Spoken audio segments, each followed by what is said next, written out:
News as we continue celebrating Black History Month, highlighting the contributions to our African American community. Tonight, we introduce you to a CSU Bakersfield alum who is telling the story of a Tuskegee airman who fought wars overseas and faced discrimination back here at home. 23 ABC's Mythili Gooby spoke to the filmmaker and the veteran. She joins us now in studio with more about the upcoming film. Mythili.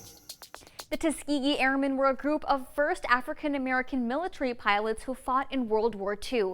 And out of the 355 that flew overseas, only 7 of them are alive today. And one of them is 96-year-old Lieutenant Colonel George Hardy. He served in World War II, the Korean War, and the Vietnam War as well. That's why Julian Wilson wants to tell his story. I was always looking for things that people wanted to know, but didn't have access to. A college football player turned Bakersfield police officer turned documentary filmmaker. That's Julian Wilson. His latest film, titled Kings of Freedom, highlights one Tuskegee airman. It's important to know and understand what it took for them to do what they did. They had to be better than everybody else. Lieutenant Colonel George Hardy is 96 years old, and in a project that has taken nearly 3 years to complete, Wilson says he wants to share this story with the world. I graduated from high school in June of '42. That was 6 months after Pearl Harbor had been attacked. So we were at war at that time, and we were trying to catch up.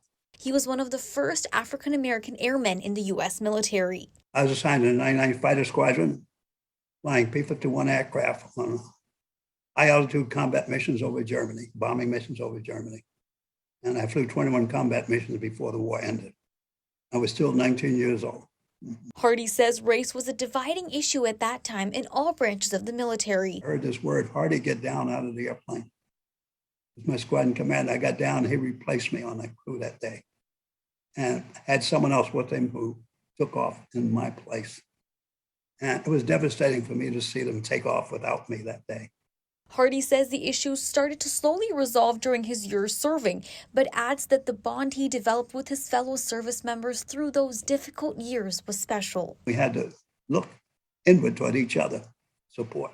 And today, even with his military career, he always wanted to be an engineer and calls himself a lifelong learner. People talk to me about talking about my 3 wars. But the thing I'm proud of is I got 2 engineering degrees.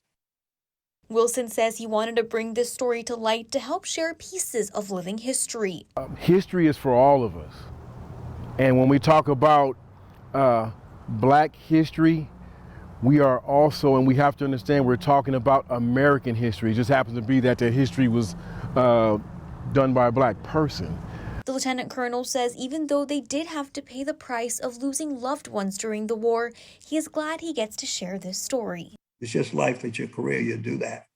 But then when you look back on it, it's not too many people flew in 3 wars and lived to tell about it. Wilson says he wants his film to inspire people who need that extra push. That's why he's also screening it on February 28th at his alma mater, CSU Bakersfield. Live in studio, I'm Mythili Gooby, 23 ABC, connecting you.